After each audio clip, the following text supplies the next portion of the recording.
बॉलीवुड की dream girl और सियासतदान हेमा मालिनी ने बिलाखिर अपने शौहर लेजेंडरी धर्मेंद्र के साथ ताल्लुकात और शादीशुदा होने के बावजूद इनके साथ न रहने पर खामोशी तोड़ दी। भारतीय मीडिया रिपोर्ट्स के मुताबिक हेमा मालिनी अपनी गैर रिवायती शादी से मुतमईन हैं।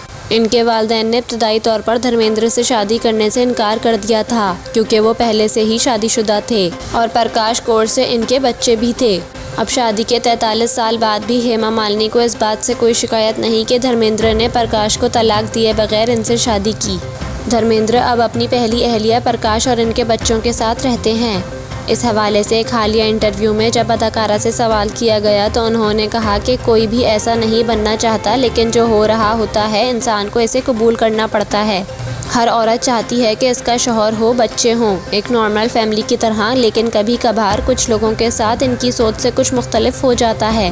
ड्रीम गर्ल कहलाई जाने वाली हेमा मालिनी ने अपनी बात को जारी रखा और कहा, मुझे इस हवाले से बुरा नहीं लगता। मैं खुद से मुतमईन और खुश हूँ।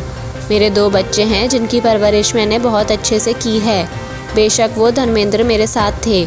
हर मौके पर वो ही ज़्यादा परेशान हुआ करते थे कि बच्चों की शादी जल्दी होनी चाहिए। मैं कहती थी वक्त पर हो जाएगी।